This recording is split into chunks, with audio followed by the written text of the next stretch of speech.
As for your request, now I am teach the CBSE course. Today we have discussed about the linear equation. This is the topic of class 8, chapter number 6, linear equation. In this topic we have discussed all about this, means what is the algebraic expression, what is linear equation, how to solve a linear equation. In this topic we have discussed about all this. So let's begin.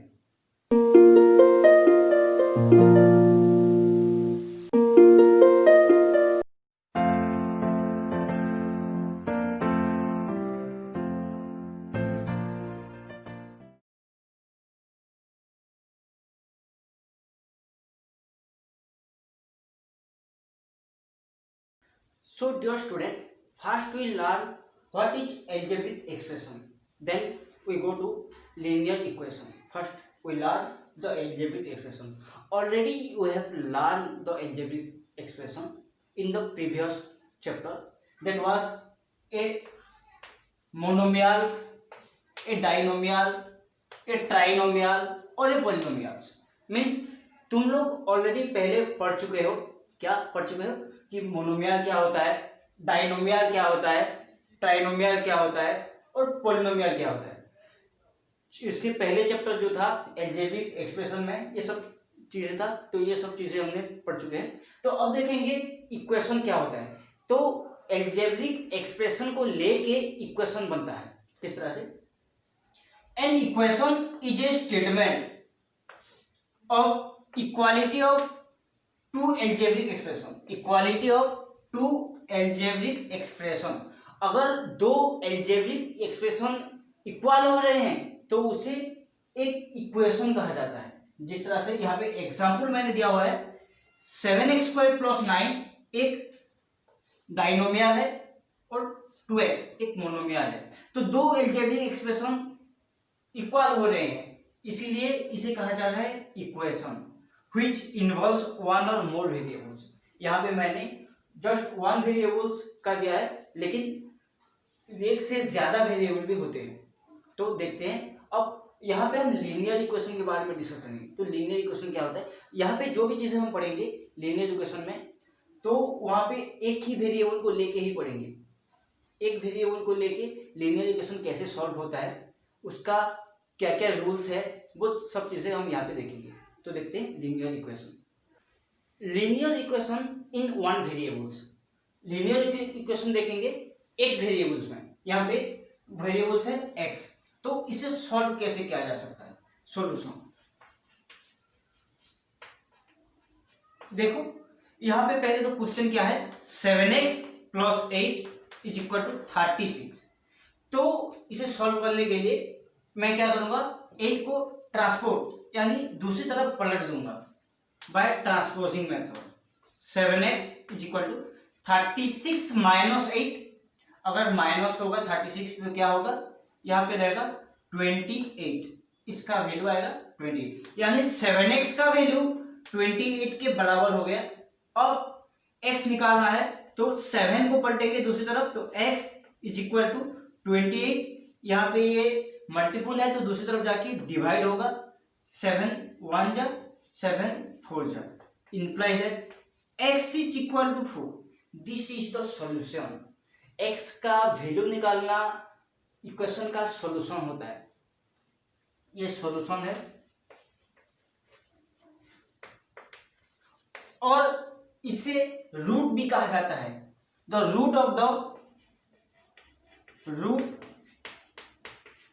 The equation. किसी भी equation का root क्या होता है, x का value होता है. x का यानी जो वेरिएबल्स होगा, यहाँ पे x वेरिएबल है तो x का वैल्यू ले रहा हूं मैं, इसलिए कोई और वेरिएबल्स है तो उसका जो आएगा वैल्यू, वही वैल्यू को हम क्या कहेंगे, रूट ऑफ द इक्वेशन. तो रूट ऑफ द इक्वेशन क्या है पता चला. अभी कुछ रूल्स देखेंगे जो इसे सॉल्व करने के लिए हमारा हेल्पफुल होगा. वह हम उसे यूज करके ही सॉल्व कर सकते हैं. जैसे कि सॉल्यूशन निकालने के लिए कई सारे रूल्स हैं. एल्जेब्रिक एक्सप्रेशन को सॉल्व करने के लिए। तो रूल्स देखते हैं। Now we should learn about the rules. Rules क्या है? Rules of the solving a linear equation. A linear equation को सॉल्व करते समय हमें कौन कौन सा रूल्स को ध्यान देना चाहिए, वो सब चीजें हम देखेंगे। An equation remain the same it's does not change if. एक इक्वेशन चेंज नहीं होना चाहिए अगर कुछ भी हम उसमें ऐड करें या फिर सब्सट्रैक्ट करें या फिर मल्टीपल या फिर डिवाइड। तो देखो किस तरह से होता है। पहला रूल है same number is added on both side of the equation. अगर किसी भी नंबर ऐड कर रहे हो एक साइड तो दूसरी तरफ भी वही नंबर ऐड होगा, यानी सेम नंबर दोनों तरफ भी ऐड होता है। उसी तरह से same number is subtract from both side. अगर सब्सट्रैक्ट भी कर रहे हो किसी नंबर को तो बोथ साइड से सेम नंबर ही सब्सट्रैक्ट होगा, यानी इक्वल नंबर हम दोनों तरफ से सब्सट्रैक्ट कर सकते हैं। उसी तरह से both side are divided by the same non zero number. अगर देखो डिवाइड कर रहे हैं या फिर मल्टीपल कर रहे हैं तो क्या होगा, वही सेम नंबर मल्टीपल होता है दोनों तरफ, और डिवाइड कर रहे हैं तो भी वही सेम नंबर दोनों तरफ मल्टीपल होगा। लेकिन एक बात है, जीरो दोनों तरफ मल्टीपल नहीं हो सकता या फिर जीरो दोनों तरफ डिवाइड नहीं हो सकता।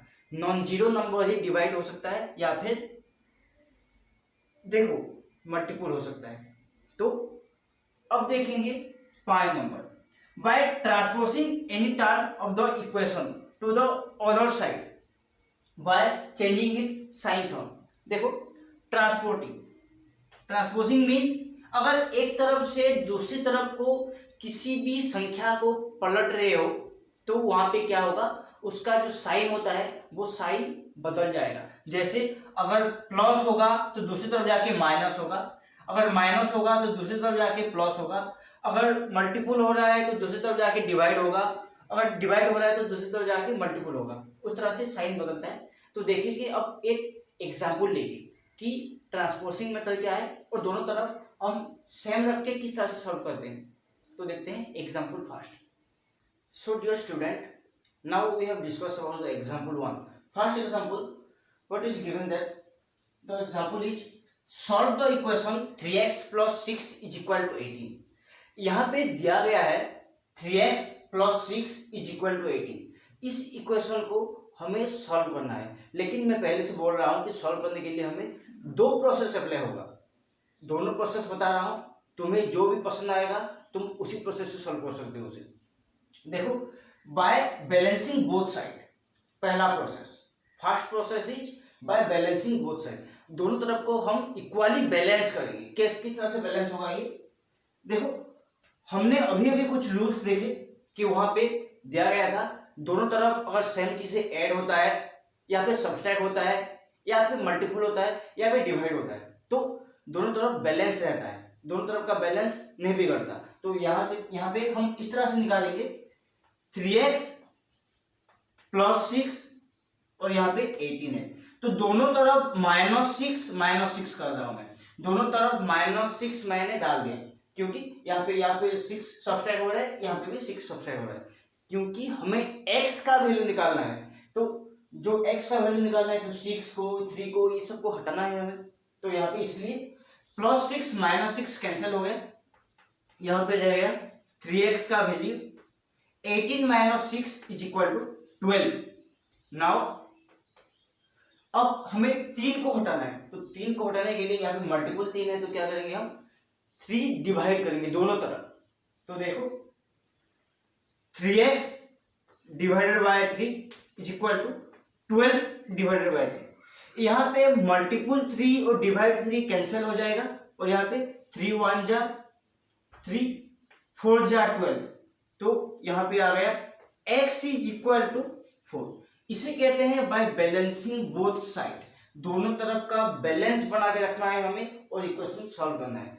और दूसरा मेथड जो है वो है by transposing method. Transposing method क्या होता है, देखो ट्रांसपोजिंग मीन्स ट्रांसपोज करेंगे हम, यहाँ से एक तरफ से दूसरी तरफ को पलटेंगे। देखो यहाँ पे 3x इज इक्वल टू 18 यहाँ पे +6 है, तो अगर दूसरी तरफ जाएगा तो क्या होगा, -6। अभी अभी हमने ये रूल देखा कि प्लस अगर एक तरफ होता है तो दूसरी तरफ जाता है तो क्या होता है, माइनस होता है। अगर माइनस इस तरफ होता है तो दूसरी तरफ जाके प्लस होता है। अगर मल्टीपल हो रहा है तो दूसरी तरफ जाके डिवाइड होगा। अगर इस तरफ डिवाइड हो रहा है तो दूसरी तरफ जाके मल्टीपल होगा। तो यहाँ पे इस तरह से हो गया, और यहाँ पे इसका वैल्यू आ गया 12। तो किसका वैल्यू, 3x का वैल्यू 12 मिला, तो x का वैल्यू निकालेंगे। x is equal to 12 divided by 3 होगा। अब यहाँ पे मल्टीपुल है, 3 मल्टीपुल है, तो इसीलिए दूसरी तरफ जाके ये डिवाइड हो रहा है। तो 12 डिवाइडेड बाय 3, 3 1 जा 3 4 जा, implies that x is equal to 4। देखो दोनों प्रोसेस में हमें आंसर सेम ही मिलेगा। हो गया, ये एग्जांपल 1 था। तो इस क्लास के लिए इतना रहने देते हैं, फिर नेक्स्ट क्लास बाकी का एग्जांपल देखेंगे और कुछ नंबर भी देखेंगे। होगा, तो आज के लिए बस इतना ही रहता है।